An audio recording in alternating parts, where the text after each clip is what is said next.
Se llama los hermanos, yo sé que ven la clase. Quiero decirles que la clase anterior del 17 y no me acuerdo la primera, creo que también, está, ya arriba están los videos de las clases por si acaso necesitan revisarlos. Lo mismo los que son, los que tienen conmigo educación cristiana, yo ya subí el material que corresponde de la clase pasada. ¿Ya? Bueno, antes de comenzar viendo un poco el tema de la tesina, quiero mostrarlo nada más adelante el formato que tiene una tesina. La próxima clase voy a hablar un poquito más de eso, pero el formato es simple. Claro que ustedes deben mínimo tener una producción de unas 50 hojas, ¿ya? En esas 50 hojas ustedes deben tener, sin considerar bibliografía, eso no, solamente, o anexos, sino que solamente su trabajo de investigación. Bueno, para empezar, lo voy a mostrar después, ¿ya? Pero para empezar, ustedes deben tener una portada, por supuesto. Inmediatamente viene la introducción, y después voy a hablar sobre la introducción específicamente. Posteriormente a eso, usted debe hacer, y vamos a hacer un trabajo personal sobre un ensayo que se llama justificación. O sea, en realidad es justificar por qué yo quiero investigar sobre este tema. Y finalmente, o mejor dicho, después de la introducción vendría, se coloca el problema que se escribe en pregunta, ¿ya? Luego viene la justificación, por qué yo hago una especie, máximo 2 hojas, en la cual muy sucintamente explico mis razones por las cuales yo quiero hacer este tipo de investigación o la investigación. Y también en la justificación tiene que ir definido qué tipo de investigación, qué tipo de investigación va a realizar, cualitativa, cuantitativa, etnográfica, biográfica, no sé, el tema que usted va a hacer, ¿ya? Después lo vamos a ver con más calma eso. Luego de la justificación viene el objetivo general, luego máximo 3 objetivos específicos. Y en esos objetivos, el objetivo general como el específico, debe ser respondido en la investigación, ¿ya? Esto es la primera parte, lo que alcanzaremos a hacer hasta el 25 de junio. El 25 de junio o 23 creo que usted entrega su primera parte. Ahora, seguramente en el proceso va a haber algunos cambios. El próximo semestre usted hace la segunda parte, que sería el marco teórico, que es específicamente cuál es su fundamento teórico para escribir esto, de dónde saca información. Y además de eso, probablemente va a tener que hacer algún tipo de entrevista, información para aplicar lo que usted quiere hacer. Por ejemplo, no sé, el hermano Eliseo está por ahí o no, sí, ahí lo veo. Oye, Quiero, hermana, hermano, ¿me puede leer la primera pregunta que usted me envió? no puedo leérsela, hermana, porque no las tengo, ando buscando, las anduve buscando, las envié y no las tengo acá. Ya. Ah, que usted me la mandó por el chat. Sí, Bueno, yo anoté acá algo, las anoté, pero no entiendo mucho. Si me puede explicar. Por ejemplo, ¿cómo podemos dejar de ser oradores, motivacionales, oradores motivacionales? Ese es el tema. correcto. En Porque nuestra congregación, esa es la primera pregunta. claro, ¿Cierto? en el fondo apunta hacia hoy No, en no, día, no, no, no, escúcheme, no, si lo que quiero saber es que de estas tres que usted me escribió, tiene que elegir una sola, porque son preguntas distintas. sí, Y después lo vamos a tener que definir eso, ¿ya? Bueno, entonces, es importante que antes de hablar sobre esto, y supongo yo que ustedes, la mayoría ya hizo su tesis, su trabajo de taller, el primer taller, ¿ya? De investigación. En el aula virtual hay un documento que yo subí, que es un poco árido, pero es muy interesante, es muy importante que usted lo lea y haga un trabajo de control de lectura, ¿ya? Específicamente, ¿a qué me refiero con eso? Buscando información, me encontré con algo que creo que es importante que ustedes sepan previamente, antes de iniciar su investigación. Hermanos, primero que nada, quiero que ustedes sepan de que su investigación es muy importante y ustedes seguramente, con certeza, tienen que hacer de su investigación tres copias. Una para usted, otra para el seminario, ¿ya?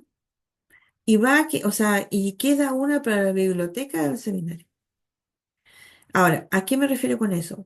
Que lo que usted escriba, que usted lo que usted investigue, lo que usted observe, es un trabajo teológico. Aunque probablemente usted a lo mejor hará un trabajo a nivel de ministerios o otro tipo, pero es un trabajo de investigación teológica. Entonces, ese trabajo queda como una obra de referencia. Y usted en este momento, cuando inicie su investigación, va a ser un investigador en la cual desarrollará, eh, ¿cómo se llama? Doctrina teológica o desarrollará pensamientos o ideas o ideologías en la cual usted va a tener que tomar posición, ¿ya? Entonces la pregunta es, ¿cuál es su posición teológica? Y aquí se va a ver en su lectura lo que usted escriba, si usted es conservador, si usted es fundamentalista, si usted es liberal, ¿ya? Porque cada uno de nosotros tiene experiencias de tipo espiritual y en la cual un poco porque hay una cosa que no cambia. Cuando yo escribo algo, yo estoy escribiendo mi pensamiento. Y usted, aunque dirá, no, yo voy a tratar de ponerle el pensamiento de otro, no. Usted sin querer va a colocar su pensamiento. ¿Ya? Ahora, por supuesto que lo que usted piensa, lo que lo que usted piensa de lo que observa en su contexto es respetado. Nadie lo va a criticar porque cada uno tiene una visión distinta. Y si yo, por ejemplo, hago una pregunta general, y ustedes me van a responder de formas completamente distintas, por muy bautistas algunos que sean. Como ustedes dicen el dicho, en donde hay tres bautistas, o sea, perdón, hay bautistas, hay 500.000 opiniones. ¿Mm? Ahora, no solamente entre los bautistas, en general, las personas que participan en alguna congregación tienen su pensamiento particular de lo que observan, de lo que ven. Y a veces los prejuicios nuestros que vienen desde la niñez, ¿ya? Nos ponen ciertos criterios que a veces no compaginan con el pensamiento del otro, ¿no? Una pregunta, ¿cuántos de ustedes cuando escuchan a su pastor predicar lo critican? ¿Cuántos de ustedes lo critican? Sean honestos, ¿cuántos de ustedes lo critican? No lo van a decir, pero lo critican en su pensamiento. O bueno, simplemente escuchan sentido, y ¿en qué no sentido? cuestionan. Hermano Ender, lo escucho. No, le pregunto que a qué se refiere con criticar, en qué sentido, si algo negativo o puede ser... Es que la crítica no tiene que ser negativa, todo lo contrario, ¿ya? La crítica es algo positivo en la medida que uno lo hace como también una forma de aprendizaje. Hermano, lo escucho. No, eso, me declaro culpable. Sí, Está bien. No, hermano, no se sienta culpable. Todo lo contrario. Es bueno escuchar y es sano bíblicamente. Usted debe escuchar lo que dice su pastor. Es cierto. Hermana Rodé, Pero a veces el pastor no está diciendo una verdad bíblica. ¿Cierto, eh, hermano? Por sí, eso ahí uno se da cuenta qué tanto una persona se puede equivocar, porque cada persona, como le vuelvo a decir, después yo el tiro de la palabra, hermano, cada uno tiene una visión conservadora, en este caso alguna fundamentalista, muy fundamentalista, otra más conservadora y otra más liberal. ¿Mm? Entonces, por eso uno tiene que, en este sentido, ser respetuoso de la opinión del otro. Hermano Eliseo, lo escucho. no sé si la palabra más apropiada es criticar o quizás sería como cuestionar. Mm. No, eh, la a- palabra crítica, ¿por qué la ponen negativo? La crítica también. también es positiva. Sí, A mí me pasa que yo siempre llevo un cuadernito. sí, o muy aquí, sano. aquí pasó un gol y anoto ese gol y anoto eso. Hay veces que yo estoy equivocado y que el gol que piensan que o sea, pienso yo que está, efectivamente tiene un respaldo bíblico, pero hay otras veces que no estoy equivocado yo. Al principio, años le decía al pastor cuando, después me di cuenta que al final me estaba desperfilando yo cuando planteaba Claro. mi Sí, al pastor no le va a gustar. sí, po, Sí. pero yo creo que es parte de la edificación que tenemos que tener juntos el que la persona que está adelante esté siendo criticada, Ujú. como usted me acaba de O enseñar. sea, a ver, quiero que me entiendan bien lo que quiero decir. Cuando uno escucha un sermón, lo ideal es que uno, bueno, primero maneje su Biblia. Y lo ideal es que usted lo vaya comparando. Usted compare los textos y va a darse cuenta de que muchas veces lo que usted piensa es completamente distinto o lo que usted lee, lo que usted entiende de ese contexto o ese pasaje es distinto a lo que dice el pastor, por ejemplo. Pero escúcheme, no es que estoy criticando eso en forma negativa, estoy diciendo de que es una forma también de aprendizaje, ¿ya? Que yo debo escuchar. Por eso el que es llamado a predicar debe prepararse mucho. Y esa preparación no es solamente que tenga que eligió el pasaje tanto y va a hablar sobre eso y va a hacer una especie como de repetición de lo que dice el texto. No, uno tiene que usar el texto para aplicarlo a la realidad contextual, ¿no? Ahora, ¿a qué me refiero con esto? Por muchos años, bueno, vamos a ser bien sinceros.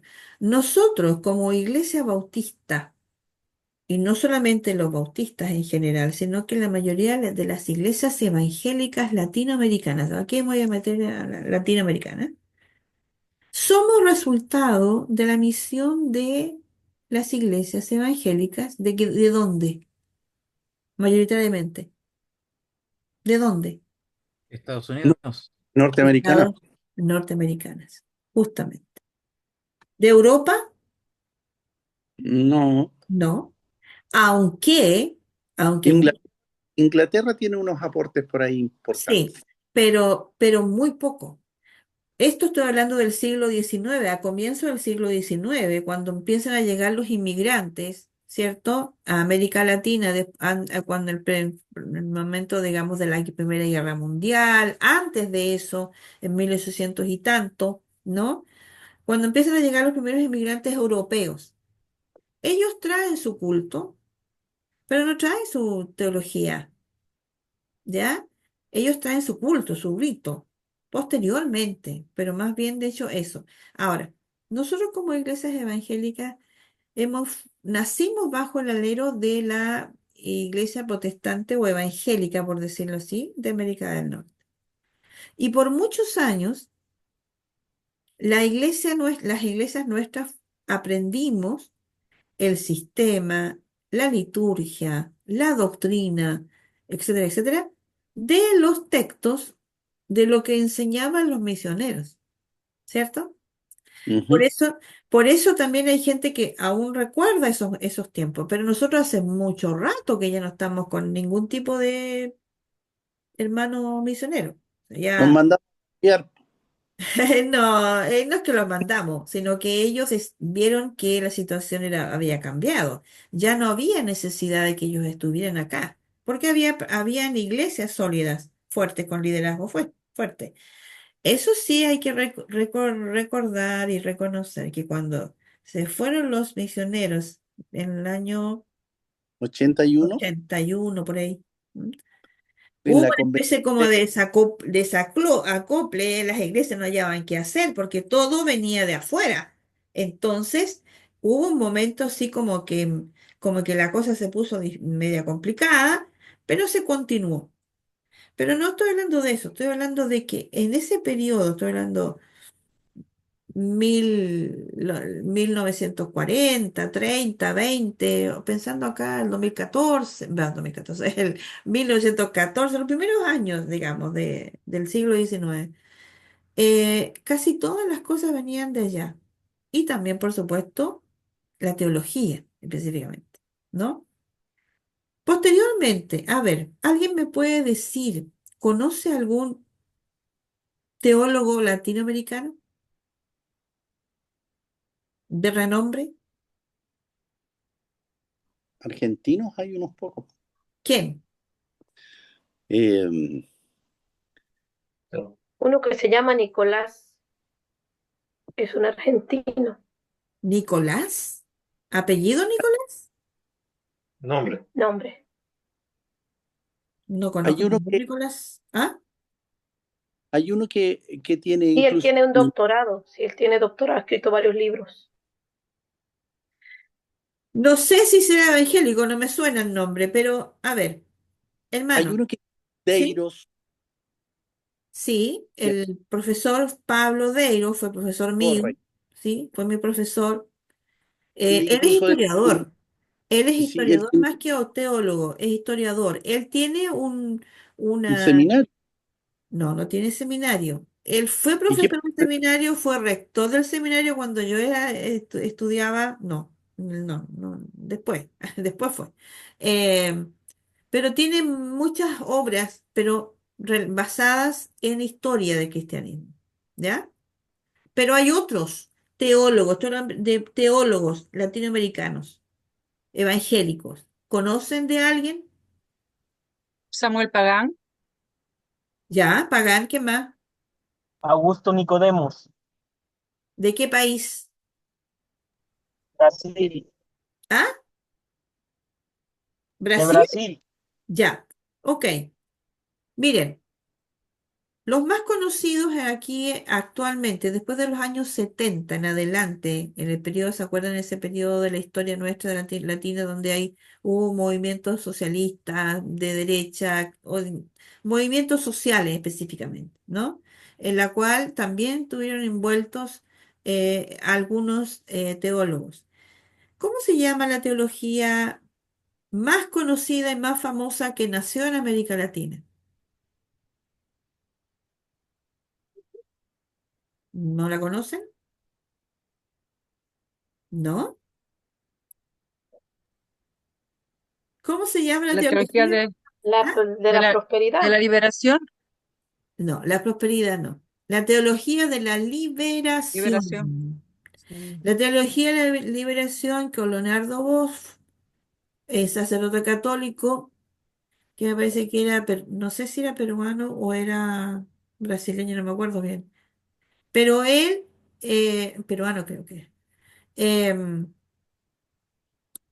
¿Cómo se llama? Creó, o sea, y creó esa teología en base a la realidad socioeconómica, sociosocial, psicosocial de América Latina. Y casi todos los europeos, teólogos actuales, cuando se relacionan o piensan en teólogos latinoamericanos, inmediatamente se van al tema de la teología de liberación, porque eso es originalmente de América Latina. Cuando Ahí Magnolia tuvo que ver menciona, Bangioni, perdón.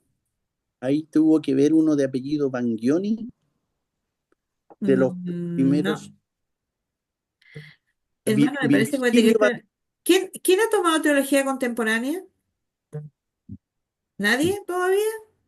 no, Bueno, cuando lo tomen no le dan, no les quiero dar a ustedes información ahora, pero sí voy a mencionar algunos importantes. Cuando menciona Magnolia, la teología de la prosperidad, es una teología que viene de América del Norte, desde Canadá. No es americana, no es latinoamericana. La teología hecha acá con René Badilla, Misión Integral, Samuel Escobar, Emilio Castro, no me acuerdo los nombres de los brasileños. Gustavo Gutiérrez, John Sobrino, Bueno, Gustavo Gutiérrez era sacerdote católico, peruano. Ricardo Pons, Ya, Boff era el brasileño y Gutiérrez era el peruano, que ellos fueron los que trabajaron con la teología de la liberación. ¿Ya? en ¿Sí? 1960.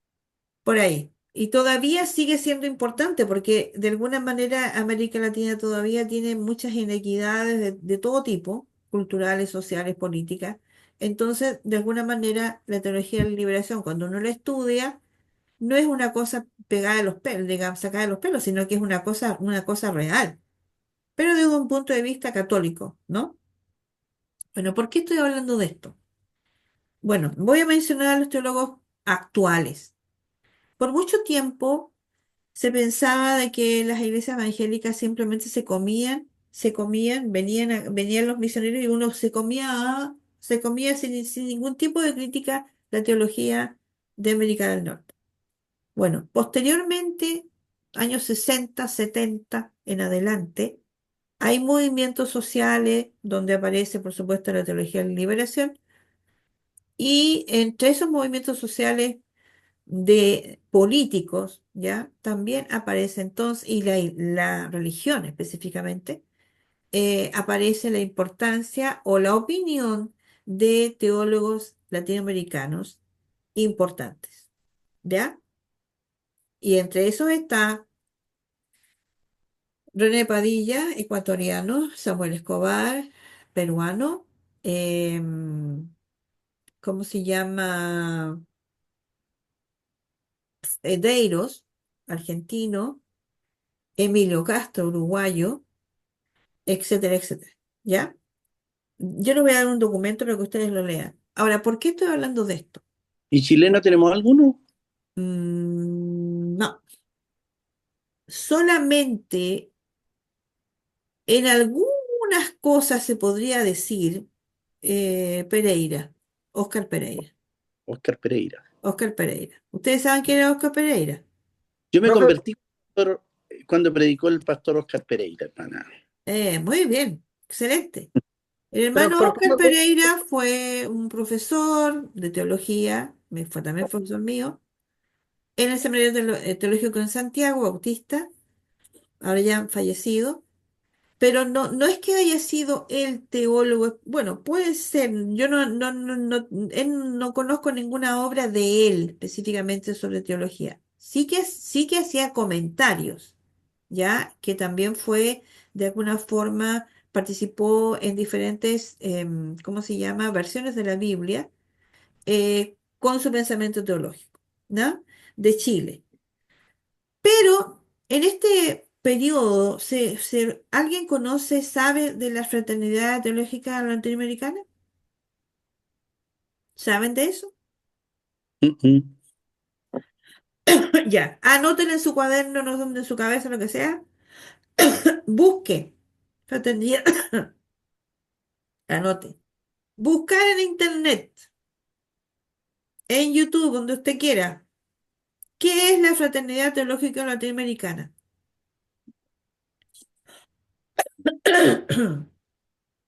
¿Ya? ¿Por qué? Porque la Fraternidad Teológica es, también existe otra más que acabo de encontrar que se llama CREE, es CREE, CREE, que también es un movimiento teológico. Uy. Entonces, ¿cómo se llama? Es un movimiento teológico o donde hay conversaciones de teología latinoamericana.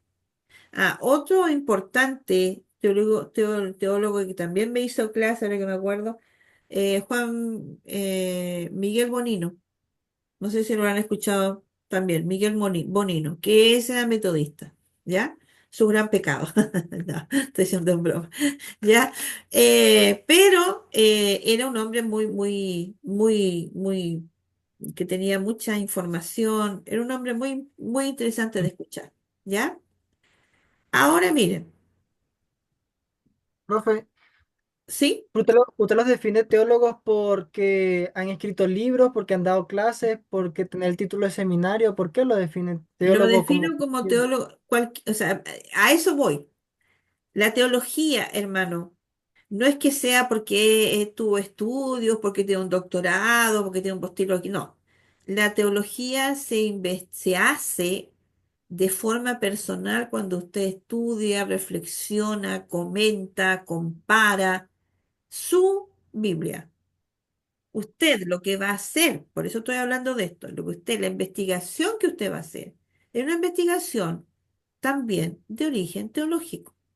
Así que no piense, y quiero que en esto quiero que lo tengan clarito, no es una monografía más, es una investigación en la cual usted hace una pregunta, como por ejemplo la pregunta que hace Amir sobre el liderazgo, aunque yo le pondría un poquito más de injundia a su pregunta, ¿ya?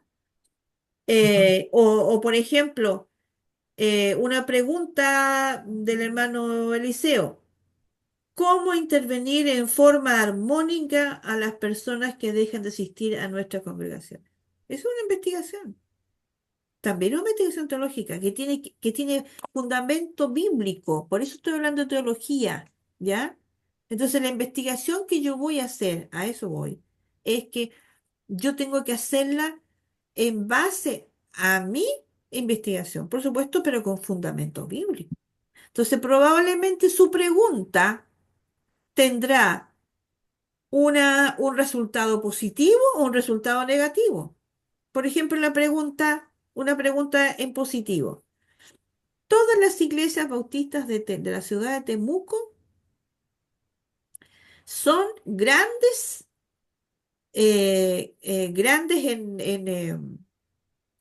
¿cómo se llama? Bueno, son grandes en número y poderosas en doctrina. Eso es lo que yo quiero decir. Y yo empiezo a investigar para probar esa hipótesis y me encuentro con que no es así. ¿Me entienden? O sea, cuando, cuando yo investigo, por ejemplo, en el caso de la hermana de la oración, que no la tengo aquí, la tengo guardada en otra cosa. Cuando ella habla de la oración, cómo hacer, me acuerdo, cómo hacer un programa, un proyecto, no sé, en la cual la oración sea la antesala de un avivamiento. Ya, esa es una buena investigación, pero esa investigación tiene que ir, por eso es investigación teológica, porque tiene que ir con fundamento bíblico y con fundamento histórico. ¿Qué es un avivamiento? ¿Cómo surgió el avivamiento en el siglo XVIII con los hermanos Wesley en Inglaterra, en Estados Unidos con el hermano ¿cómo se llamaba? Se me fue el nombre. Moody, del tabernáculo en Chicago, ¿ya? ¿Cómo? ¿Cómo fue? ¿Cuáles son los factores, lo que sucedió? ¿Cómo fue? Todo es fundamento bíblico. Por eso, hermanos, hermano Ender, ¿cuál era su pregunta? ¿Tiene por ahí? El hermano aquí tengo. Tengo tres preguntas que usted dice. Sí, lo que pasa es que, bueno, las preguntas son diferentes temas y cada pregunta como que la definí en dos porque no sé de qué mejor manera formularla. Bueno, pero la pregunta es la siguiente. Aquí quiero que ustedes, por eso esta conversación tienen que pensarlo bien. Tienen que buscar sus preguntas y elegir una en la cual usted realmente tenga el interés en investigar. Dice acá, hermano Ender, servir a Dios sin justificación o es, No, sin no, santificación. sin santificación o es aceptable servir sin preocuparnos de nuestra santidad. Esa es la pregunta, ¿no? Mm, La siguiente pregunta, ¿sigue siendo necesaria la disciplina en la iglesia hoy en día? ¿Disciplina en la iglesia ausente o presente? Qué interesante el tema. ¿Saben por qué? Porque ese tema Muy- es un tema que hace mucho rato que en las iglesias bautistas se ha eliminado. Yo me acuerdo cuando era más joven, en una sesión de iglesias, un hermano fue disciplinado y el hermano, cuando fue disciplinado por temas morales, pero cuando él fue, era una disciplina, pero también había apoyo, no sé cómo se llama la palabra, pero hubo atención al hermano. Y finalmente el hermano vuelve, se levanta la disciplina cuando el hermano reconoce frente a la iglesia su pecado. Restaurado, La restauración. acompañado, restaurado y acompañado. Exactamente. Antiguamente nuestras iglesias tenían esa costumbre. Se disciplinaba a la persona, pero había una restauración, había un acompañamiento, hasta que la persona tenía un arrepentimiento. Pero actualmente no es así. Hermana Nosotros Rode, podemos tener frente a nuestras orejas, nuestros ojos, nuestras narices, no sé, estoy hablando en un ejemplo nada más, a una persona que sabemos que tiene una vida inmoral y más encima aceptamos que él dirija el culto. Aceptamos que ore, aceptamos que tenga cargo. Entonces la pregunta es, no es que uno sea criticona, sino que yo así me voy a mencionar la palabra, lo que dice Ender, la santificación. ¿Cómo yo voy a hacer eso si yo mi vida a ojos luces afuera de la congregación es un desastre? ¿Qué dice Pablo de eso? Pablo no es nada de amable. Pablo dice, el que está con pecado, chao. Pero nosotros hace rato que no practicamos eso. Entonces, bueno, ese es un tema de investigación también. Es interesante. ¿Qué hermana pasó con Rode, esta doctrina? ¿Sí, hermano? hermana, mire, yo tengo una pregunta similar a la hermana Ender sin ponernos de acuerdo. Ya. Porque yo coloqué, por ejemplo, ¿por qué hay tanta dificultad para aceptar las correcciones dentro de las iglesias? Bueno, eso se llama disciplina. Eso es disciplina. ¿Sí? Ok, eso es lo que quería saber, si se asemejaba a la disciplina o eso. Es disciplina. Eso Ok. era una costumbre que viene desde los tiempos de primitivo, de la iglesia primitiva. ¿Ustedes creen que Pablo era muy dadivoso, muy amable? Él decía las cosas como son. Piensen en Romanos 12, en Romanos capítulo 1, cuando él no, él no pone ningún tipo de sinónimo suave para decir las cosas como deben ser. Lo mismo en el caso en Colosenses, capítulo 3. ¿Me entienden? Entonces, ahora, todo esto, por eso hablé de que aquí en América Latina, porque ya que aquí hay chilenos y de todas partes, en América Latina la sociedad nuestra tiene una herencia española. Nosotros fuimos, ¿cómo se llama?, conquistados por la espada y por la cruz, ¿cierto? Entonces, tenemos sincretismos, pero realmente serios. Todavía en todos los países de América Latina. hay mucho sincretismo, hay mucha mezcla del paganismo, por ejemplo, de las fiestas, digamos, de los pueblos originarios, mezclada con las fiestas religiosas. Ahora, actualmente, no sé si en Perú o en Bolivia o en, no sé, en Irán harán eso, no creo, pero no creo que no. Pero acá en Chile ya se instauró el tema del famoso Halloween. Y ese Halloween no es de acá. Y más encima es una fiesta americana del norte, que más encima es traída de Europa, de las fiestas paganas de los celtas. ¿Se fijan? Y acá se celebra como una gran, y más encima empezamos ahora con el famoso, ¿ustedes han visto alguna vez un conejo poner huevo? ¿Me entienden? Esas cosas. Y lo más triste del tema, hermano, es que los hermanos dicen, no, es que le vamos a regalar el domingo unos huevitos a los niños. Por favor, ¿se fijan? Eso es teología, queridos hermanos. Es cuando las cosas se trastocan, cuando las cosas se cambian, cuando en lo que dice la palabra es cambiada en beneficio de la cultura, de la sociedad, para no caer mal.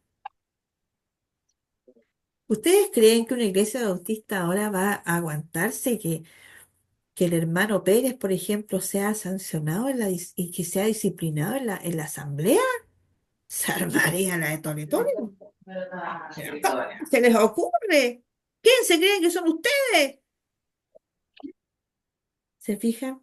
Entonces, cuando nosotros hacemos investigación, tenemos que entender que nuestra sociedad latina tiene una visión distinta de, y todo lo que nosotros investigamos tiene también un bagaje o mi bagaje, como le decía mi padre, que es pastor viejo, todo lo que tú dices o todo lo que tú escribes siempre lleva algo tuyo. Aunque tú quieres ser completamente objetivo, o sea, los de allá, es imposible que no aparezca algo de lo que usted piensa. ¿Alguien levantó la mano? ¿Yo la levanté o qué? Sí, usted, profe, tiene la palabra. ¿Quién? ¿Yo? Usted tiene la palabra, sí. Ah, no, ya, está bien, ya, ok. Hermana Rodi, ¿Sí? quiero hacer un comentario. Ya, Claro, esas son las situaciones más grotescas que hay en cuanto a lo que está diciendo usted, y es totalmente válido. sí, Pero yo me acuerdo que el año 80, eh, en las iglesias nuestras ni siquiera se aplaudía. sí. eh, y teníamos una doctrina, pero nuestros abuelos, nuestros padres eran tremendamente celosos con la doctrina, y el atractivo que había para que la gente llegara a la iglesia era la palabra. Entonces, siempre me acuerdo cuando los primeros aplausos que empezó a dar la iglesia del pastor Molina, y producto de eso le pidieron que se fuera, porque en el fondo fue eso, en el año Hernán 80, Molina, sí, Hernán esa, Molina, esa, bravo. y esa historia, sí. Y entonces, ¿cómo va cambiando? Hoy día tiene que ser con batería, tiene que ser con guitarra eléctrica, si bien no son cosas malas, no es, pero sin embargo teníamos que asemejarnos al mundo para seguir siendo un atractivo para la gente de afuera. Entonces, terminamos teniendo un show dentro de nuestras congregaciones. Mire, hay un desorden santo, ¿lo han escuchado? Y Sí. entonces, cuando cuando la palabra del Señor tendría que ser la que atrae nuestras vidas. Esa es la que tendría que atraparnos, esa es la que tendría que llenarnos por completo. Si no estoy diciendo ni voy a decir tampoco en una iglesia, este es un comentario entre otro tipo de hermanos, lo que va pasando. Hoy día ya están, parte de Pero tiene nuestra que decirlo en liturgia. la sesión de negocio, pues, hermano. No, no, me muero el o sea, Ve, ahí ya, disculpe lo que es la expresión, ya he hecho el poto por las murras ya. pero lógico, es que en algún momento se quiso hacer, hermana Rode, y eso no tuvo ningún buen resultado, ninguno. Entonces, Hermano Eliseo, sí, Yo, eh, fíjese, ¿en el qué? asunto es que cuando nosotros tomamos los instrumentos para hacer desorden, es el problema, porque los instrumentos no es que son del diablo, ni que son del mundo. Los instrumentos musicales fueron creados para la música. Y eso no nos limita a nosotros a que podamos utilizar un instrumento para poder alabar a Dios. Porque incluso la armonía que se tocaba antes en los israelitas, eh, ni sabemos dónde está todavía, porque esa armonía no se toca ahora.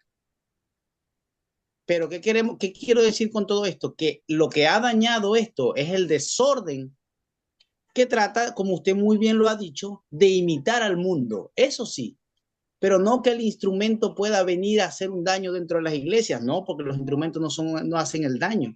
Tiene toda la no, no, razón, no, Un si no, hermano no Moisés, dije, no, totalmente. no dije eso, pero de que nosotros hemos ido mimetizándonos con el mundo para lograr, no si, mire, la otra vez estaba en una reunión con compañeros de curso y mis compañeros, la iglesia bautista me gusta porque es la que más se parece a la iglesia católica. Te digo una cosa, le dije, yo no me gusta parecerme a la iglesia católica, no es mi, pero es como que nos tratan de mimetizar con el mundo, que nosotros seamos parecidos para que ellos no vean un tremendo abismo entre estar en el mundo y estar en la iglesia. Esa es la sensación. Bueno, No, yo estoy, ese es un tema de investigación. ¿Cuál es el nivel de secularización de las iglesias evangélicas bautistas en este momento? Esa es una buena pregunta. ¿Qué nivel de secularización tenemos dentro del templo, de la iglesia? Ahora miren, ¿qué les parece a ustedes? ¿Qué opinión tienen? Y quiero escuchar, no sé si alguien lo vio o no. No sé qué día fue, no sé si el viernes pasado, un grupo de hermanos de una iglesia pentecostal en Santiago hacen lo que ellos siempre hacen, van a la plaza, cantan, qué sé yo, y tenían toda clase de instrumentos con una fuerza impresionante. Y se armó la batahola porque hubo gente que reclamó por el ruido. ¿Qué les parece a ustedes? ¿Lo vieron eso? Ya. sí, ¿Qué opinión tienen de eso? Porque eso salió en noticias y se ha repetido varias veces. Ese es un tema. Un desorden total, hermana, un desorden. Eso hasta patadas parecía Bruce Lee allí en acción. No sé, pero el Creo que testimonio. O sea, yo no estoy en contra. Uno puede servir y alabar al Señor como lo siente, pero, Hermana Roder, pero hay ciertos límites, hermano David. hermana Roder, Dios es un Dios de orden. Primero que nada, un Dios de orden. Dios todo lo hizo en orden. Nosotros somos los que nos excedemos de repente emocionalmente. A mí me Mm, tocó mucho mi trabajo que desempeñaba ir a algunas iglesias que lamentablemente estaban construidas con buenas intenciones, pero no tenían la acústica para los vecinos y se excedían creyendo que eran más espiritual, tenían que escuchar a los vecinos y de repente no exactamente. respetaban la acústica ni el descanso de la persona que estaba, digamos, tragada al hospital, saliente noche y todo. Entonces, el evangelio no se impone solamente a través de la música, a través de los gritos, las cosas. Nosotros tenemos que predicar, pero hay distintas estrategias, no es necesario meter Hay ruido ni que mucho predicar ni con el traspasar a los ejemplo, demás. hermano, con la Exacto, vida. exacto. Y como para cerrar esto, yo creo que nosotros tenemos que, eso por lo menos a mí me molesto. Para mí en lo personal es molesto. Una vez yo estaba en Mewin, imagínense, bañándome con unos hermanos bien contentos, así porque uno busca un espacio para estar tranquilo. Y yo sé que la intención como cristianos podemos nosotros hacerlo en forma persona a persona. Y de Mm. repente con un megáfono yo me estaba bañando a lo mejor, y tú que descansas ahí fuerte, así cuando uno quiere un descanso, donde quiere conectarse y todo, y yo siempre me metí en el agua, Señor, te agradará esto, y empezaba a predicar, pero no predicaba, y es como que endosaba de que todo lo que estaba en mí era pecado. Sí. Entonces yo decía, dentro de la desconocimiento y de las buenas intenciones, al último a la gente la ahuyentaba. No, Eso no me sí, sí, sí. Bueno, por eso tomé estos ejemplos. Quiero decirle entonces que en muchos casos nosotros tenemos que tomar decisiones, ¿ya? Y esas decisiones tienen que ver también con la investigación y con la observación de los medios donde nosotros estamos, la sociedad, la cultura, la forma de ser. Pero como esta es una investigación netamente, digamos, de iglesia religiosa, tenemos que centrarnos en eso. Entonces, por ejemplo, alguien hablaba de santidad, santificación. Bueno, una pregunta es, ¿cuál es el nivel de desarrollo de la santificación de los hermanos dentro de la iglesia, qué sé yo, de la iglesia XX? ¿Me entiendes? Entonces, quiero decirles, todo esto que hemos hablado, que tiene que ver también con práctica, con conocimiento, con todo tiene que ver con teología. Y entender también que esta teología que nosotros estamos investigando, haciendo investigación, tiene que ver también con el contexto nuestro latinoamericano. Nosotros no podemos compararnos con otros países o otros continentes, porque son realidades distintas. ¿Ya? Ahora, por ejemplo, estoy pensando en la pregunta de Amir, del liderazgo en la iglesia. Yo estoy segura que cuando Amir empieza a desarrollar su idea, seguramente va a aparecer ahí ¿cómo se llama? Su origen, porque tiene una visión distinta. Su forma de ver las cosas, y no estoy haciendo nada peyorativo, sino que la visión distinta de una persona que viene de otro continente, con otra cultura, con otra forma de ver las cosas. Y nosotros que fuimos, por decirlo así, eh, no, nosotros no, mejor ya nosotros somos el resultado de eso, eh, que fuimos conquistados por una, digamos, cultura externa y que fuimos sincretizados con las fiestas de los pueblos de acá. Somos resultado de eso. Pero por eso estoy diciendo, hermano, quería decirlo porque es importante. Lo que usted investigue es importante para su iglesia, para su congregación, porque sirve como apoyo para que otras personas puedan también entender lo que sucede. ¿Por qué? Yo me pregunto, ¿por qué en algunas iglesias lo que antiguamente era lindo ver el púlpito ordenado, todo bonito, con flores, ahora aparece la banda musical? Lo que decía la batería, la guitarra, eso aparece al principio, ahí al medio. ¿A ustedes les parece eso? Entonces, ¿me entienden? O sea, en mi opinión personal, eso es lo que a mí yo critico. No puede ser. ¿Dónde está nuestro Dios al cual adoramos? ¿Mm? Entonces, como alguien decía, nos hemos ido mimetizando con el secularismo, con el estilo de vida del mundo lejos de Dios. ¿Ya? Entonces, bueno, a partir de eso, queridos, entonces yo creo que ustedes, voy a volver a retomar ahora un PPT sobre esto. Y que, por favor, la próxima semana, el próximo 31, voy a hacer lo siguiente. A cada uno le voy a decir con quién voy a conversar primero, con uno, ojalá con todos, pero brevemente para definir cuál va a ser su pregunta. ¿De acuerdo? Porque no puede ser tres, sino que eligen una sola.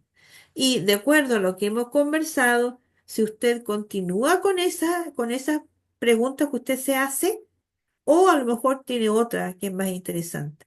¿Ya? ¿De acuerdo? Bueno, ¿algún comentario sobre esto? Algunos los veo y no sé, yo estoy seguro que ustedes piensan, están pensando, pero piensen un poquito en su congregación, en lo que observan y todo. ¿Algún comentario? ¿O Yo no? quisiera comentar algo. Sí, escucho. Eh, Pensemos quizá en cómo era la liturgia del pueblo de Israel. ¿Ya? Habían cosas que hoy en día nosotros no podríamos hacer. Sí. Matar a un carnero, un becerro, quemarlo hasta que se consuma completamente. Las alabanzas que duraban durante todo el día. Habían cultos que duraban, ¿cuántos? 50 días. fiestas que duraban 50 días,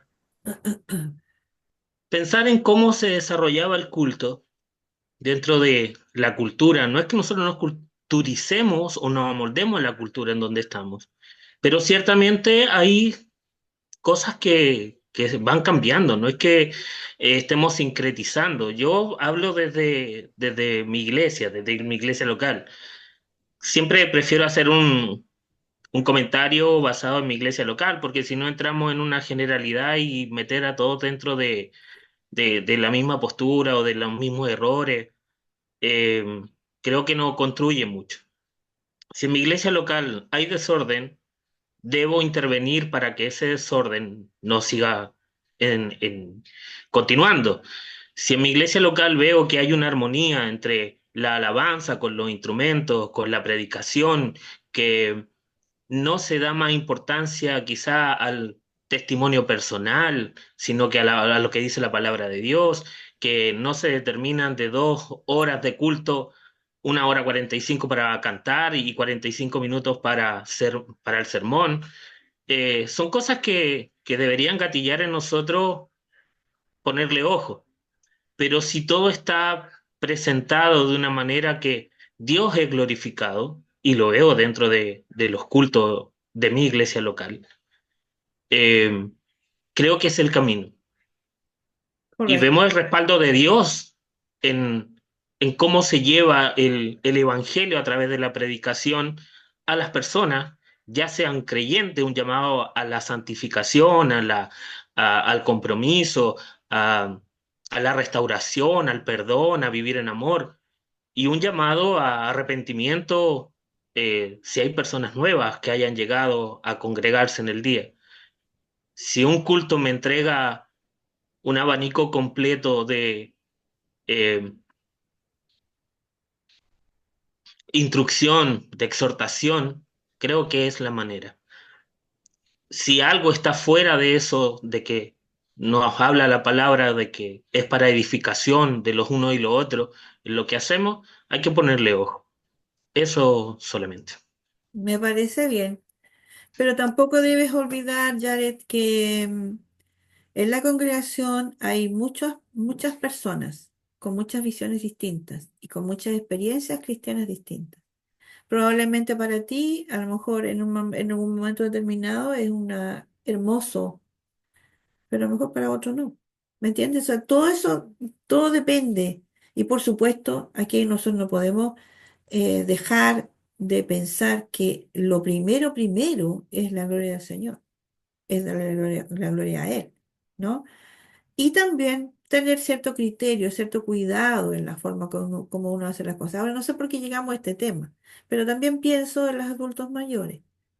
Los adultos mayores también tienen su forma de adorar y ellos aprendieron de una forma. Entonces, por eso hay que tener cierto criterio, cierta prudencia en tratar de, digamos, de unir diferencias, experiencias que son distintas de acuerdo a la generación, ¿no? Entonces, por eso también no hay que dejar de lado, hay que tener cierto cuidado. Por ejemplo, yo voy a poner un ejemplo. A lo mejor algunos nunca lo ha visto, pero para mí es tremendo. Por ejemplo, que yo tengo un grupo de sordos en el templo y todos los demás son todos oyentes. Y de repente estamos nosotros interpretando lo que está pasando en el culto y aparece una persona oyente y interrumpe. Y yo estoy aquí interpretando y la persona que pasa por enfrente mío me corta la conversación. ¿Me explico? Porque yo estoy interpretando. Entonces, la persona que está enfrente, por ejemplo, hay un asunto de la ofrenda y la persona se pone enfrente a mí y yo le digo, hermano, pórse para allá, pórse para acá. ¿Me entiendes? O sea, hay cosas que uno debe tener cierto criterio, cierto cuidado, porque no todas las personas son iguales. ¿Mm? Bueno, pero me parece bien lo que dice Jared. Es respetable su opinión, pero hay que observar las cosas, hay que mirarlas con un poquito más de cuidado, ¿no? Ahora, por supuesto, este grupo es bastante heterogéneo. Aquí hay de edades muy jóvenes y de gente mayor, entonces hay que tener cierto cuidado. Bueno, hermanos, Ahora quiero brevemente presentar esto que ya lo vimos un poco la vez pasada, pero ahora con un poquito más de, digamos, un poquito más completo, ¿ya? A ver, voy a compartir con ustedes un PPT.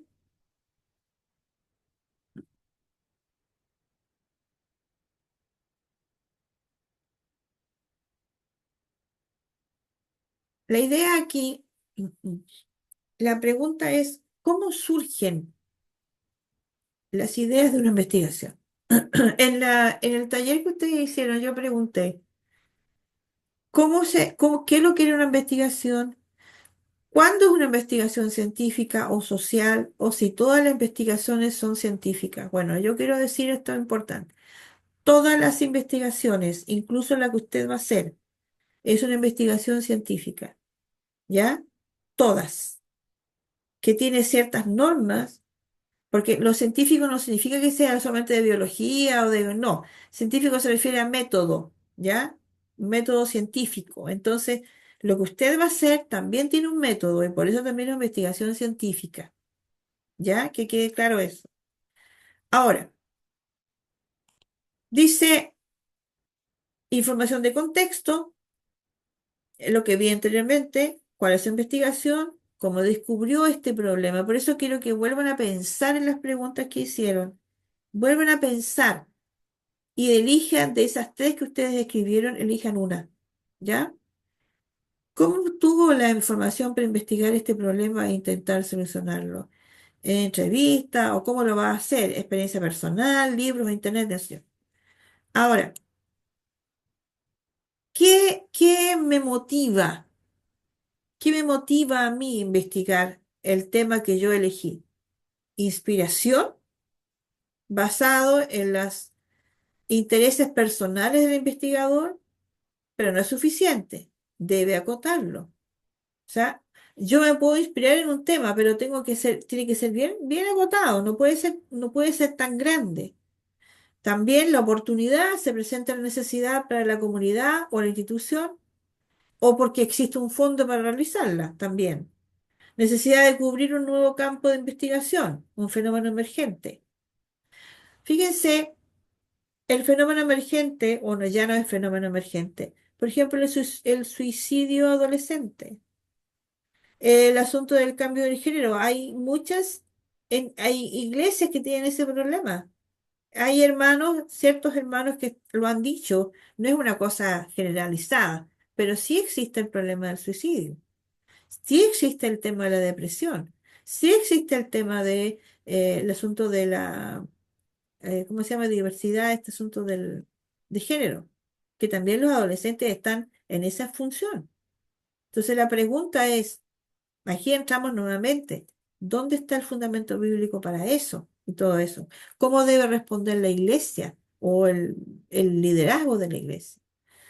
También la conceptualización, detectar un problema desconocido que debe ser indagado en profundidad. Y otra idea también, necesidad de resolver una problemática. ¿Ya?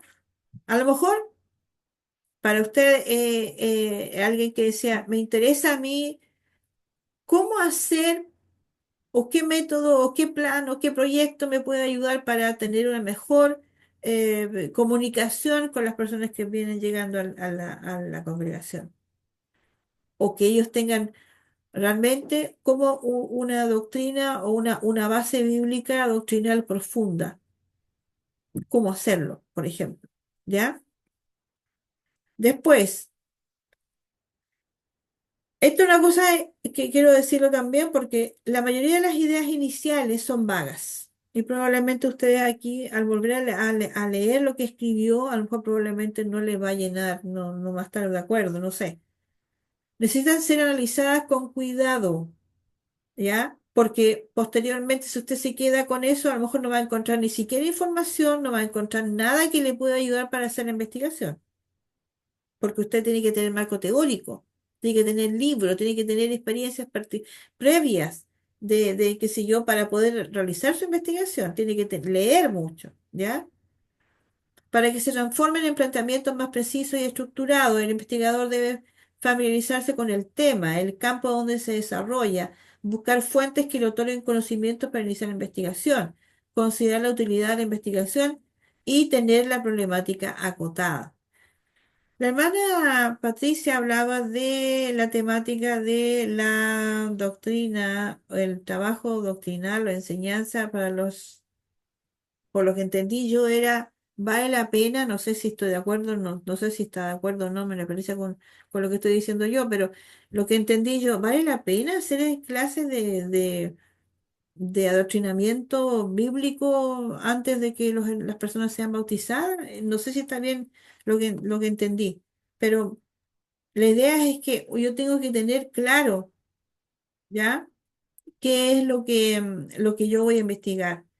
Entonces, necesidad de conocer los antecedentes. Es necesario revisar investigaciones o estudios anteriores, especialmente si uno no es experto en el tema. No investigar sobre un tema que ya he estudiado a fondo. O sea, sí, por ejemplo, no sé, disciplina o una doctrina específica, o sea, claro, yo debo buscar información sobre eso, pero la idea ahí yo también me baso en eso para dar mi opinión, mi decisión o lo que yo pienso que puede ser. La investigación debe ser pertinente y novedosa, y eso por favor no se le olvide, útil para el investigador y la iglesia. Esa frase es súper importante. Pertinente y novedosa, útil para el investigador y la iglesia a la cual usted pertenece. Seleccionar desde qué perspectiva se va a desarrollar la investigación. Buscar información sobre el tema, leer y elegir la información pertinente, buscar bibliografía, utilizar la web, buscar fuentes de origen científico en este caso.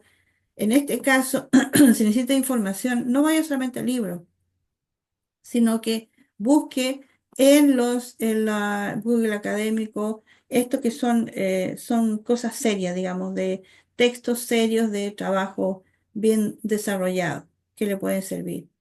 Bueno, eso ya lo vieron ustedes. Y voy a leer solamente qué es lo que es la justificación que va a ser un ensayo posterior. ¿Por qué considero este tema problemática importante para la marcha del reino de Dios? ¿Por qué considero este tema problemática importante de resaltar en el contexto de la obra bautista de mi ciudad o iglesia o evangélica, lo que sea? Son dos preguntas importantes que probablemente va a tener que usted desarrollar posteriormente, ¿ya? Entonces, voy a dejar de compartir esto y quiero que vayan al aula virtual. Ahí hay un texto, hay una investigación. A ver si la puedo meter, es que tengo problemas con el internet. Si la puedo. No voy a poder. No voy a poder porque no me responde el Chrome. No puedo. Pero quiero que ustedes lean en el aula virtual, hay un texto breve, que lo lean con atención, porque es una investigación de unas personas, profesores de Colombia, creo, en la cual ellos hacen una especie de investigación sobre diferentes trabajos teológicos. ¿Qué, qué se hace? ¿Qué tipo de investigación se hace? ¿Cuántas investigaciones se hace? Ahora, ese texto es un texto a nivel religioso, católico y evangélico, pero léanlo porque de alguna forma también ustedes pueden entender que la investigación religiosa se hace y se da bastante, más en el contexto católico, pero también en el contexto evangélico, ¿ya? Ahora, darle importancia porque lo que usted probablemente, a lo mejor lo que usted va a escribir va a ser tan bueno que va a ser de referencia, que alguien lo va a tomar como referencia. ¿Por qué no?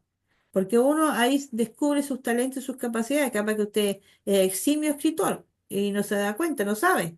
¿No? Entonces, por eso les digo que lean ese texto por ahora y yo voy a decirles, ya espero decirles antes de la próxima semana, con quién voy a conversar primero el día 31, ¿ya? son, son 17 personas, entonces yo voy a hacer trabajo de 4. 4 por, o sea, lo que más pueda, que todos conversen conmigo y definamos. Y lo ideal es que ustedes ya tengan definido qué es la pregunta que van a hacer. ¿Ya? Ojalá una sola, no de las tres. O sea, las tres elijan la que consideren que es más pertinente. ¿Sí? ¿De acuerdo? Bien. Yo sé que el hermano José llegó tarde porque venía trabajando, pero igual la clase está siendo grabada, así que va a subirla y la puede escuchar.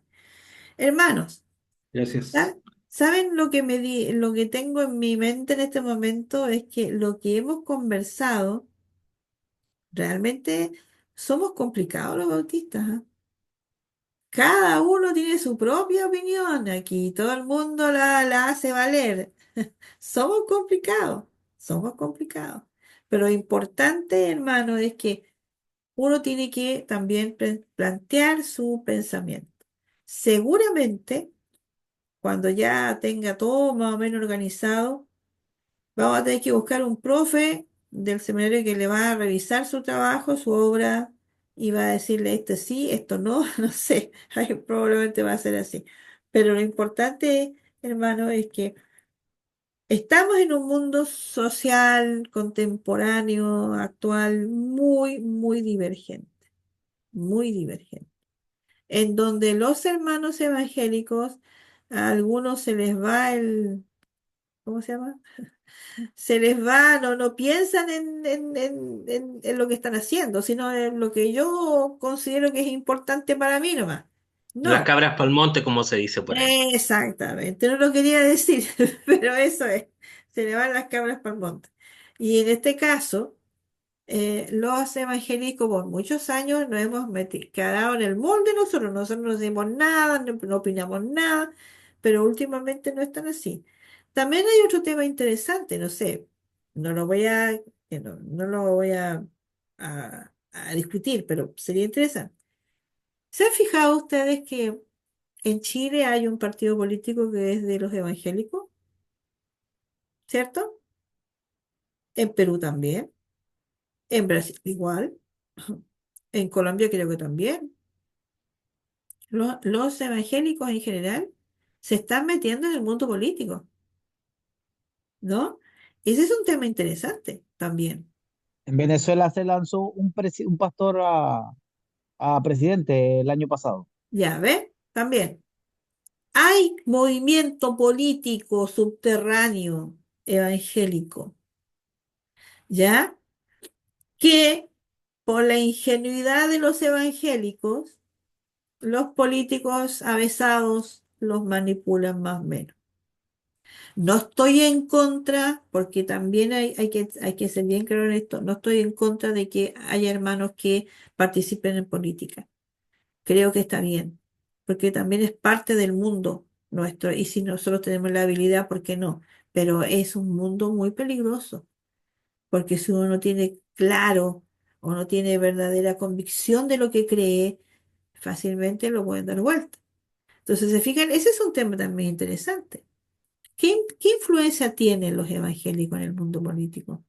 Aparte de lo que dice el pastor, bueno, ahora ya no es así, pero el pastor del asunto cuando hacen el Te Deum evangélico, ¿no? Piensen también en eso, no solamente en todo el contexto donde funciona, donde vive, donde trabaja la iglesia. ¿Ya? ¿Ok? Hermana Hermanos, Rodríguez, ¿sí? Te escucho. perdón, ¿Sí? me llamó la atención lo que dijo usted recién con respecto a la política. La política se define como el arte de gobernar. Sí. Y acaso las iglesias, entre comillas, También hay teológicamente, política. teológicamente, no sé, es como para poder meditarlo. También hay política, hermano. Dentro de la iglesia, a nivel liderazgo de la iglesia, hay personas que son muy políticas en su Los forma de concilios, actuar. ¿Se acuerdan los concilios? Los ¿Cómo se ponían las concilios, manos acá? claro, Las sí, corrientes teológicas acá o acá. sí, claro. También el tema, la política no es solamente el arte de gobernar un pueblo o de sociedad, sino que también es la forma como nosotros nos relacionamos con el resto, ¿no? Entonces, hermano, hay que tener visión, una visión amplia, mirar un poquito más allá. Si usted estudia, yo sé que hay algunos que son demasiado espirituales, por ejemplo, pero estudie la vida de Moisés. Moisés fue un político, fue político. Piensen ustedes cómo funcionaba Moisés, con la bendición del Señor, por supuesto. Si uno estudia los personajes, ahora por supuesto que Moisés fue un hombre realmente encomiable, especial, pero él tenía características de político, porque tenía la formación de político también, porque acuérdense que Moisés fue formado en la política y en el arte y todo egipcio, ¿no? Entonces, por eso, hermano, no, a ver, por favor, no digan de que la hermana Rhodes es una liberal. Sí, en algunas cosas soy más liberal, y reconozco eso, y peleo un poco, ¿no? Pero sí les digo, eh, no sea, o sea, a ver cómo lo digo para que nadie me diga después, sí, la hermana Rhodes lo dijo. No, no sea tan así como caballo de carretonero, sino que abre un poquito la ventana, digamos, ¿no? Cuando usted estudia teología, y a lo mejor lo están haciendo, algunos están haciendo teología sistemática, ¿qué está haciendo teología sistemática? Uno, dos, tres, cuántas, no sé, ¿cuántas? Ya, dos. Hermanos, cuando ustedes hacen teología sistemática, también están estudiando el pensamiento de ese teólogo. No sé cuál qué libro están usando, el de James, Berco. James Leo Garrett. Ah, el Garrett, de Leo Garrett, ya, pero también está el de Berkhoff, está también John Stott, también hay muchísimos teólogos que tienen teología sistemática. Y uno tiene que tener abertura. Ahora, he escuchado de todo, no voy a dar mi opinión, pero por ejemplo, hay mucha gente que está en contra de MacArthur. ¿No se han escuchado de MacArthur ustedes? Ya. MacArthur, Cruz. No, no, no, no, no, no. Pero hay que escuchar, bueno. No es que estoy diciendo que vaya a escuchar a McCarthy, sino que hay que escuchar, hay que saber, ya hay que conocer pensamiento. Ahora, usted no va a ser conmovido, no se va a ir para cualquier lado si usted tiene unos fundamentos bíblicos sólidos, si usted conoce la palabra de Dios, ¿me entiende? No va a ser como dice Santiago, dice eso, cuando dice que somos Las corrientes, las olas, corrientes hermano. de que nos llevan para allá y para acá. No, no va a ser así. Yo voy a escuchar, ¿ya? A grandes predicadores, pero mi posición es esta porque esto es lo que yo creo, pero está basada en la palabra. ¿M? Entonces, hermano, por eso estoy diciendo esto, porque muchas veces, por eso dije al principio, cuando usted escucha a su pastor o a alguien, a ver, no es que sea negativo, pero usted sea crítico. Escuche con atención. ¿Estoy de acuerdo? ¿Dice la Biblia eso? Y lo sano es que usted lo compare. Si yo le digo que, por ejemplo, sepo, que la Biblia dice aquí este texto y este texto dice que está de acuerdo con el aborto. ¿Está seguro? ¿Dónde está eso? ¿Me entiende? Yo tengo que hacer investigación, no mamarme todo lo que me dicen. Ahora, no es que yo me ponga negativo, sino que simplemente estudiar lo que dice la Biblia, la enseñanza bíblica. ¿Ya? Ahora, por cierto, hay ciertos pasajes que dan para todo, ¿no? Y a veces esos pasajes uno los manipula a beneficio personal. Pero ahí está el Espíritu Santo, pues. El Espíritu Santo es el que también nos corrige, nos dice, esto no está bien, esto sí, esto no, ¿no? Bueno, todo eso les quiero decir para que usted vaya pensando, definiendo ya sus tres preguntas. Yo estoy anotándolas y guardándolas para que usted me diga, hermana, yo voy a elegir este tema. para que yo pueda decirle ya, el tema se llama tanto, ¿ya? Para que tenga claro qué es lo que usted va a investigar. Pero es un solo tema, ¿ya? De esa pregunta puede sacar varias más, pero elegir uno solo, ¿ya? ¿De acuerdo? Ya, hermanos, son las 20:28. ¿Hay alguna otra consulta? Espero que no se enojen conmigo porque hoy día fue bastante... Hay tantas cosas para decir. No se enojen. Le vamos a pedir a MacArthur que nos haga un comentario sobre lo que pasó en la Plaza de Armas. Ah, ya. ¿Se imagina? Sí, Yo le, sí, sí, yo sí. le pediría a los hermanos de Berea, como los bereanos, que cuando Pablo predicaba erudito todo, ellos veían si realmente era de la doctrina correspondiente. Pero les digo una cosa. Fíjense que eso, uno como evangélico lo entiende, o sea, entiende que los hermanos son diversos, pero a la gente que no es creyente no lo entiende nada.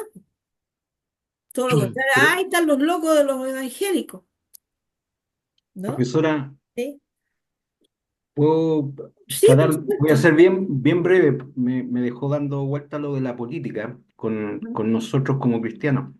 Voy a contar algo a título personal porque es un testimonio que a mí me pasó. Yo hace aproximadamente 20 años atrás fui presidente de lo que era la Asociación de Jóvenes Bautistas, hoy Unión Regional, Sí, y en ese momento yo llegué a, fui invitado por la municipalidad a ser parte del primer Consejo Comunal de la Juventud. ajá, Y haciéndole un poco más corto el testimonio, me eligieron a mí representante de todos los movimientos juveniles de Temuco, que era una diversidad muy transversal, sí, universitarios, secundarios, agrupaciones, grafiteros, bandas de rock, de etcétera, todo, ya, de todo. Estuve a cargo como de 3, 4 actividades y llegaban 5.000 jóvenes, 3.000 jóvenes a llenar el Bernardo O'Higgins. Yo fui muy apoyado en ese entonces por el directorio de turno ya, y, y hasta ese momento yo no tenía una mayor conflicto entre mi representación de los jóvenes bautistas dentro de este consejo, ya, pero empezó a generar un impacto, empezó a entrevistarme en la radio, la televisión, me empezaron a invitar de aquí, de allá y todo.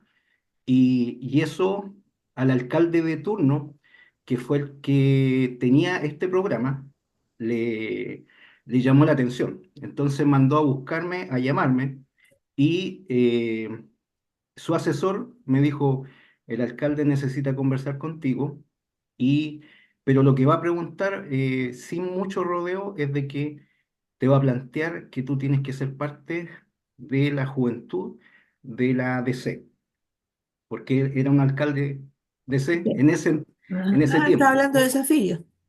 No, de otro gran Ah, ya, eh, que hoy está en el Senado, ¿ya? ya, No voy a decir quién es porque están grabando, entonces está bien, está eh, bien.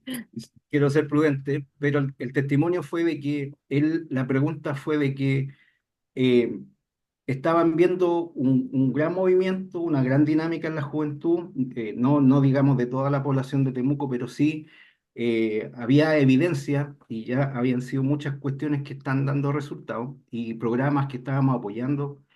Entonces, se hacía imperioso de sacarme partido a mí como una figura, potenciarme, pero toda esta ganancia era política. Claro, Entonces, en ese momento fueron bien cortantes, dijeron, si tú no te haces parte de la juventud de la DC, el programa llega hasta aquí y no hay más financiamiento, ni hay más, tú tendrías que dejar el cargo, porque eh, para nosotros es de mucho interés de que potenciar a figuras, pero a ti ni Santa Isabel te conoce, ¿ya? Entonces, tenemos que apadrinarte y a nosotros no nos sirve que tú representes a un movimiento menos juvenil evangélico. religioso, claro, Claro, religioso me sí, dijeron en ese momento. claro. Entonces, es muy fino, o al menos en ese tiempo, 20 años atrás, fue muy fino.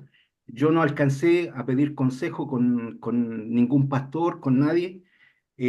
fue muy vertiginoso toda la cuestión que de repente me vi en el canal regional y en actividades de radio, de cuestiones grandes, y sentí en mi corazón de que en el fondo la política siempre hace un uso y en algunos casos un abuso de uno. Y, y no sentí que era compatible, al menos mezclar el cristianismo en ese entonces, el cristianismo o mi participación como joven bautista con la política. Y ellos fueron tan así tajantes de decirse, o sea, si tú no te haces parte de esto, tú no puedes estar al frente, ¿no? Claro. Entonces, Bueno, lo para que tú estás mí, diciendo la es política es lo que viven. Sí, o sea, por eso te digo, o sea, sí, porque ahora, en el caso tuyo, tú no sentías una vocación política. Hay otras personas que sí les gusta eso, pero no, o sea, no es negativo ni positivo. Pero cuando nosotros hablamos de liderazgo cristiano, bueno, ¿dónde estamos? ¿Afuera o adentro? ¿Ya? Entonces, ese es el tema, ¿no? Pero no es. Tampoco tenemos nosotros la autoridad de decir, hermano, tú te equivocaste, tú no debes estar ahí, porque a lo mejor el hermano tiene un llamado político. Uno no sabe, ¿no?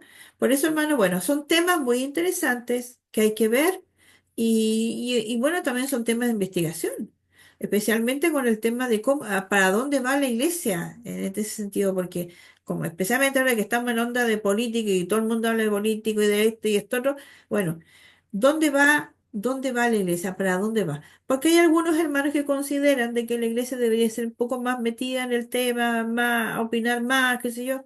Bueno, otros dicen que no. Bueno, eso también es una buena investigación. Hermanos, son las 20:32. Quedamos hasta aquí. El próximo lunes ya empiezo a trabajar en forma más individual. ¿Ya? ¿De acuerdo? Ya, hermanos. Que el Señor les bendiga a todos. Nos vemos el próximo Gracias, profesora. lunes. Bendiciones. Chao, Igualmente. gracias, Bendiciones. profe. Dios Abrazo los para bendiga a todos. todos. Chao para Qué Chao, todos. bueno, chao. Dios los bendiga. Bendiciones. Chao, Descansen, chao. chao, profe, nos vemos. Chao.